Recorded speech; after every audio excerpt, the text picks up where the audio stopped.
Hello curious peoples. तो क्या आप सब लोग इंग्लिश पॉडकास्ट सुनते हो लेकिन समझने में दिक्कत होती है? तो आप सब लोग सही वीडियो पे हैं। इस वीडियो में मैं ये पॉडकास्ट की फुल समरी देने वाली हूँ। ये पॉडकास्ट मेनली 4 हिस्सों में डिवाइडेड था। Childhood, parallels between entrepreneurship and politics, governance and global India, and fourth conclusion. So let's get started. और ये चैनल पर मैं इंग्लिश पॉडकास्ट और हिंदी पॉडकास्ट की समरीज बनाती हूँ। और ये हिंदी पॉडकास्ट था। बचपन और जन्म से शुरू करते हैं। उनका जन्म नॉर्थ गुजरात में मेहसाणा में वडनगर में हुआ था। स्टूडेंट लाइफ से शुरू करते हैं। उनका जन्म नॉर्थ गुजरात में मेहसाणा के वडनगर में हुआ था। बीएन हाई स्कूल जो गायकवाड़ी स्टेट में था, वहाँ वो पढ़ते थे। वो एवरेज स्टूडेंट थे और उनको कंपटीशन का एलिमेंट ज़रा भी पसंद नहीं था। वो कंपटीशन से दूर रहकर एक्स्ट्रा करिकुलर एक्टिविटी में बहुत पार्टिसिपेट करते थे। उन्होंने सिर्फ 4 काम ही अपनी मर्जी से किए हैं। जब वो सीएम बने तब उन्होंने सबसे पहला काम अपने स्कूल फ्रेंड्स को बुलाया और उनके साथ पार्टी की। मतलब उनको दिखाने के लिए कि मैं बदला नहीं हूँ, मैं आपका फ्रेंड हूँ। और दूसरा काम, उन्होंने उनके सब स्कूल टीचर्स, जूनियर से लेकर जहाँ तक पढ़े तब तक के स्कूल टीचर्स को बुलाया और उनका सम्मान किया। तीसरा काम, उनके भाई बहन, उनके बच्चे, सब उनके परिवार को बुलाया। और चौथा, जिनके घर वो खाते थे, जिनके घर वो रहते थे, क्योंकि उन्होंने घर छोड़ दिया था, तो वो परिवार को बुलाया। और ये सब कार्य ही उन्होंने अपनी मर्जी से किए हैं। 2014 में जब वो पीएम बने तब उनको चाइना के मुख्यमंत्री जिनपिंग का कॉल आया कि मैं तुम्हें मिलना चाहता हूँ और मैं तुम्हारे गांव वडनगर जाना चाहता हूँ। तो नरेंद्र मोदी ने पूछा क्यों? तो उन्होंने बोला कि जो चाइनीज़ फिलोसोफर है वो सबसे ज़्यादा तुम्हारे गांव में रहे थे और फिर तुम्हारे गांव से आने के बाद वो मेरे गांव में रहे थे, तो ये हमारा बहुत ही गहरा कनेक्शन। बात करते हैं skills required in politics. Politics में जाने के लिए सबसे पहले कमिटमेंट कि मैं कुछ करके दिखाऊंगा, dedication, be there for peoples, हमेशा जनता के लिए ही काम करें, गुड टीम प्लेयर, और भाषण कला से भी इम्पोर्टेंट है कम्युनिकेशन। और हमें राजनीति में जाना है तो enter with mission not ambition. लेना, खाना, बनना यही लक्ष्य है, तो राजनीति में उनका बहुत लंबा आयुष्य नहीं। फर्स्ट ट्रेनिंग है कि सबको अपने पास जो भी है, हम जो भी कर सकते हैं वो दे देने की, ना कि सबके पास से ले लेने। और मेन थिंग नेशन फर्स्ट, यही फिलोसॉफी नरेंद्र मोदी जी की भी है। हमारे खुद से पहले हमें नेशन को फर्स्ट रखना आना चाहिए। Risk taking is a crucial and most important thing. Politics सिर्फ चुनाव नहीं है। हम कहीं से भी कोई भी पोस्ट से समाज के लिए कुछ करते हैं तो वो पॉलिटिक्स ही है। और पॉलिटिक्स हमें कोई यूनिवर्सिटी नहीं सिखाती, वो हमें खुद सीखनी पड़ती है। नरेंद्र मोदी जी को भी हालात नहीं सिखाया था।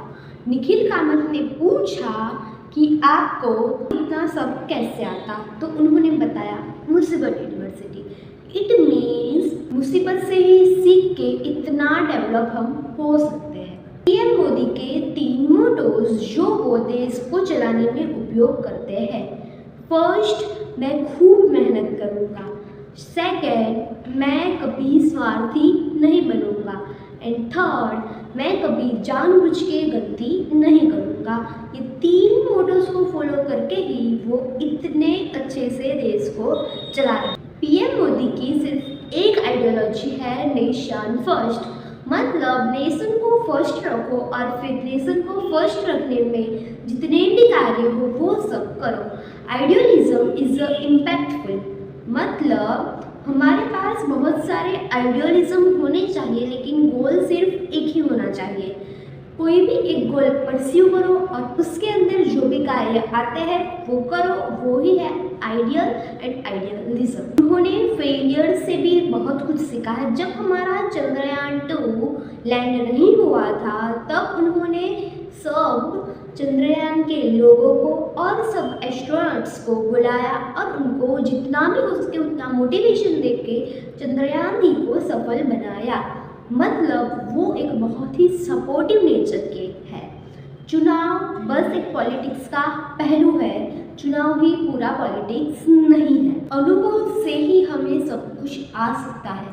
नरेंद्र मोदी जी का प्लस पॉइंट ये था कि वो हमेशा कंफर्ट जोन के बाहर रहते हैं और उनका मानना यही है कि जो लोग कभी भी सफल नहीं होते उनका सिर्फ एक ही रीज़न है कि वो अपने कंफर्ट जोन से कभी बाहर ही नहीं निकल सकते। तो get out of your comfort zone. धैर्य और समर्पण, ये क्वालिटीज से ही हम पॉलिटिक्स में सफल हो सकते हैं।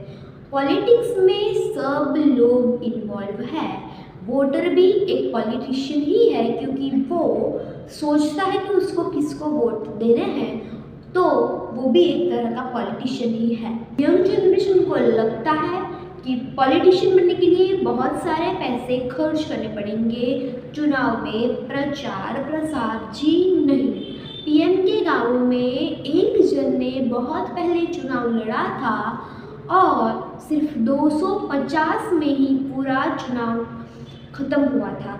तो जी नहीं, इतना खर्चा नहीं होता। मोदी जी सब चीज़ों में पॉलिटिक्स नहीं लाते, वो टीम स्पिरिट का भी उपयोग करते हैं। उन्होंने एक बार की बात बताई है कि उन्होंने सब पॉलिटिशियन को, मतलब सब आईएएस ऑफिसर्स को बुलाया और उनको बोला कि आप सब लोग सबसे पहले जहाँ रिक्रूट हुए थे उस गांव में जाओ, छुट्टी लो और थोड़े दिन रहो अपनी पूरी फैमिली के साथ।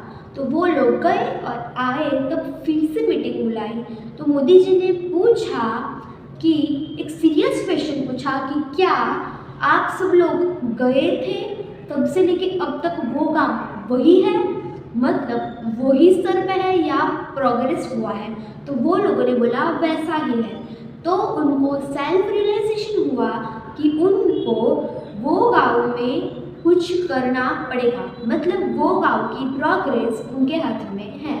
मतलब मोदी जी कभी भी डांटते या सुनाते नहीं हैं, वो टीम स्पिरिट से सेल्फ रियलाइजेशन करवाते हैं। एक बार मोदी जी ने बोला था कि मिनिमम गवर्नमेंट मैक्सिमम गवर्नेंस। तो उसका मतलब ये नहीं था कि कर्मचारी और मंत्री की संख्या कम कर देंगे, उसका मतलब ये था कि जो प्रोसेस 200, 300 या बहुत सालों और बहुत लंबी प्रोसेस से होती थी वो कम कर देंगे। मतलब हमें कोई भी काम करवाने के लिए बहुत सारे साल लग जाते हैं या बहुत लंबी प्रोसेस होती है, उसको शॉर्ट कर देना वो था गवर्नेंस का मतलब। ये प्रोसेस को शॉर्ट करने के लिए 40,000 कंप्लायंस और 1500 कानून निकाल दिए हैं, जिससे सबका टाइम सेव हो और प्रोसेस जल्दी खत्म हो। पहले सब्सिडी और बाकी योजनाओं के पैसे देशवासियों और खेडूतों में ट्रांसफ़र करने के लिए बहुत सारे लोगों की आवश्यकता होती थी और भ्रष्टाचार भी होता था। अब एक क्लिक मतलब यूपीआई और बहुत सारे ऑनलाइन ट्रांजैक्शंस ऐप की वजह से वो एक क्लिक में सब खेडूतों के अकाउंट में पैसे ट्रांसफ़र कर सकते हैं, जिससे भ्रष्टाचार भी बहुत कम हो गया है। मोदी जी की एक इनहेरेंट क्वालिटी है कि उनके अंदर का स्टूडेंट अभी भी जिंदा है और 2005 में मोदी ने जिस देश की कल्पना की थी वो देश अभी वैसा ही है। अब समय भारत का है और विश्व के देशों को भी भारत पे बहुत विश्वास है, क्योंकि हम दोगले नहीं हैं। मोदी जी देश की शांति पे विश्वास करते हैं, वो न्यूट्रल नहीं है। अब हम कंक्लूजन पर है।